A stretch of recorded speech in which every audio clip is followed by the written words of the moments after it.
Joining me now is Muhammed Wagley from Sasfin Wealth with his take on what's playing itself out in midday trade. Muhammed, thanks so much for your time this afternoon. So let's start off by just reflecting on trade today. European markets pretty flat. We've had US futures in the red. We also saw the JSE in the red, Asian markets mostly in the red as well. Are we seeing markets finally digesting that 25% tariff on steel and aluminium imports?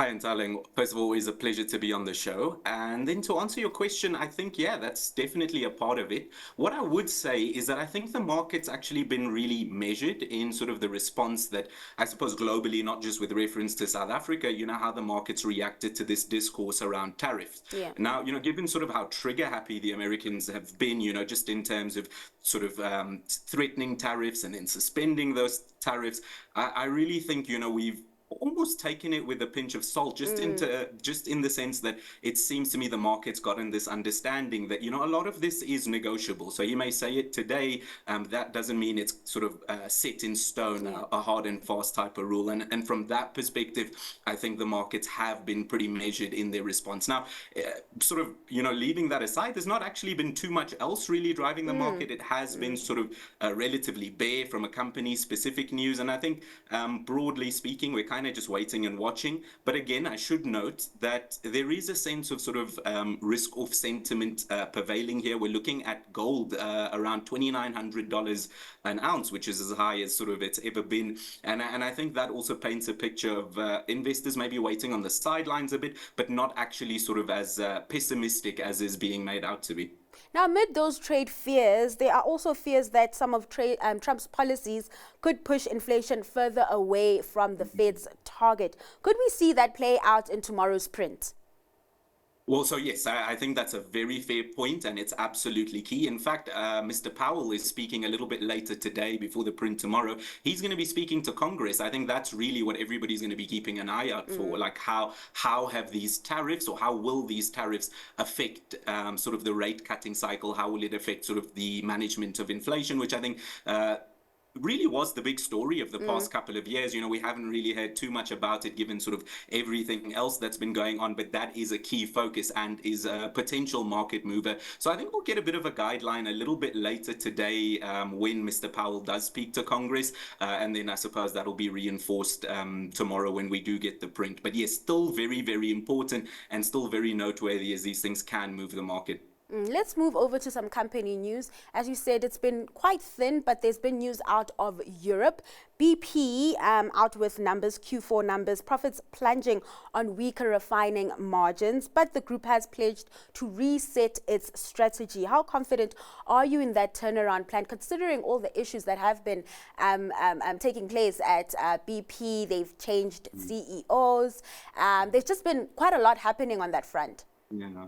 No, and I think that's a key point, you know, especially when there's like a lot of turnover from a top-down perspective, and there's a lot of turnover sort of in the C-suite. This is one of those things where you want to wait and watch, you know, unless there's sort of a horse there that, you know, you're very willing to back on. And unfortunately, I just don't know sort of enough about, you know, who is taken over and what that's going to look like. You kind of want to wait and watch on the sidelines and see if this does happen as the company's planned out. Because as you say, you know, they have had sort of quite a bit to deal with in recent memory. And it's not as if well, I don't think sort of oil is going anywhere, but it's not as if it's this sort of future-facing business.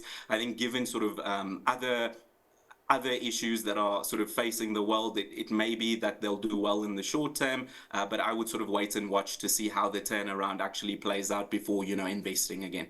And it's interesting to see what they've been doing, because I do know the current CEO has kind of slowed down investments into renewables and has been pumping money into their oil and gas projects. And I guess we'll hear more about it at their Capital Markets Day at the end of the month.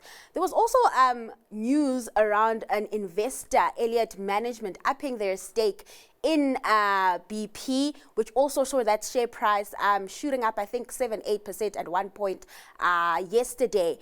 Just your thoughts around that, and perhaps because it is an activist investor, we're probably going to see some more shifts in the C-suite. Yeah, no, I think that computes. It makes a lot of sense. And I think often enough, when the PE guys come in, the first thing they'll do would be to look at sort of cutting costs. So I would expect a little bit of turbulence there, but I don't think the market had sort of an undue reaction. I think maybe people sort of familiar with the football space may have heard of Elliott before, but they've got quite a good track record. And I suppose it's not sort of undue positivity that we're seeing, but we're going to see quite a bit of turbulence here. This is definitely one to wait and watch. Let's move over to Gucci owner Kering, also out with fourth quarter numbers. Now, while sales are down, they aren't as down as expectations. That luxury market really being hit hard. Yeah, no, definitely. And I think this is also on the back of when we've seen quite a bit of, for a change, at least relative to the previous year, quite a bit of momentum in the space. We've seen Richemont doing quite well, the same sort of at Louis Vuitton. But I think, when one does think of Kering, we are thinking of Gucci. And, that there has been sort of a double-digit decrease sort of in the numbers there, I think is a bit of a cause for concern. And it is a little bit surprising given, I suppose the start of the year and how well sort of competitors have been doing. But broadly speaking, if we take a step back, we look at what's going on in China, it's not necessarily too big of a surprise. And as you say, the numbers came in not as bad as expected, which, in market terms is always sort of a good thing. But ultimately, if I was looking at this space, I'd probably still be a bit more positive on something like Louis Vuitton, truth be told, which is not to say that I'm not a fan of Kering. It's just my preference is always sort of been Louis Vuitton within the space. All right, let's move over to some local company news. Implats out with an update as well. Not really looking good.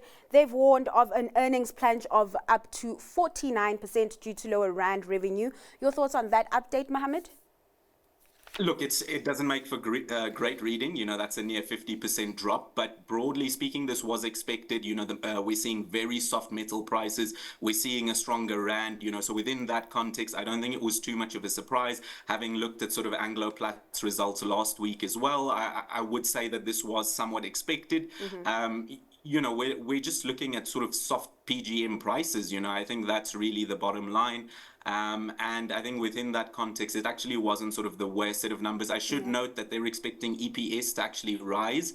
But again, that's due to write-downs that they saw in Canada. But other than that, there's not really sort of too much good reading to make here, but I wouldn't say that sort of any of this was maybe specific to the company or in terms of their operations and things like that. A lot of it has to do with sort of the broader PGM market, and I would say the broader commodity market as well. So they're in a tough spot. That isn't any sort of surprise, but it wasn't the worst set of numbers, and market hasn't really had a sort of visceral response to it. The shares down just over 3% the last time I checked, and again, not a great set of numbers, but honestly probably not the worst set of numbers, especially given the context. All right, let's just hit pause on the conversation. Before we get to your stock pick, let's reflect on some counters that have found favor with your industry peers.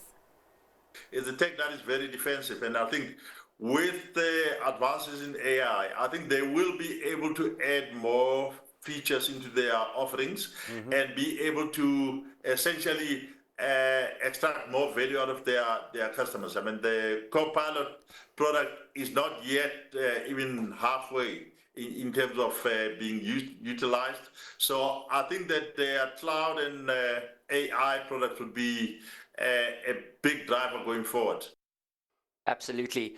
So just going back to the S&P 500, I don't think the S&P 500 as a whole is screaming cheap. It's kind of, trying to find the tallest dwarf or the shortest giant, however you want to see it, the least inexpensive company.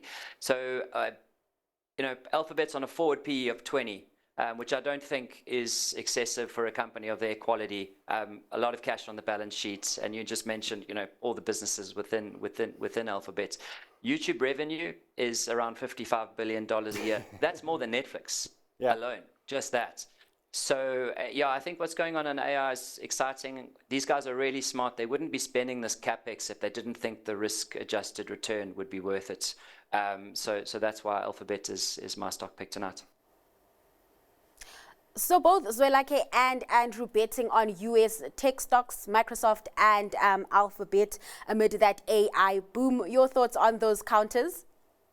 Great companies. I actually love the picks, personally hold both companies myself. And, if I didn't, I'd be looking to add. And I think, my stock pick is not necessarily too different from them. Okay. I think, when all is said and done, these are two of the bigger players. And I suppose at the end of this AI race, no matter what happens, they're going to have a massive presence. I couldn't actually argue even a little bit. I do take their point there on the valuations, but at the end of the day, everything, especially within the tech space, is looking expensive. And I think within that context, these don't have sort of undue valuation. So I would happily hold either of these companies. So yeah, great stock picks there. All right, so you said your stock picks are not too far off from the ones they picked. What are you picking? Are you staying in the tech space as well?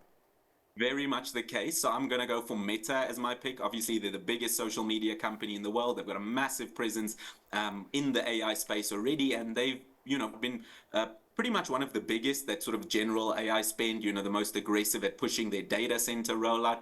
But I think what I like best is they've got quite a nice presence within that AI software space. I think that's been quite intentional on the company's part. They really want to be sort of at the forefront there, as opposed to their hardware side, which is where we'd seen sort of a lot of the AI love go to, in the past couple of years. So I think they're very well positioned for growth going forward. Yeah, they may be a little bit expensive, but if you don't have any, I would definitely recommend picking at least some Meta. Muhammad, thanks so much for your time and sharing those insights. That was Muhammed Wagley from Sasfin Wealth.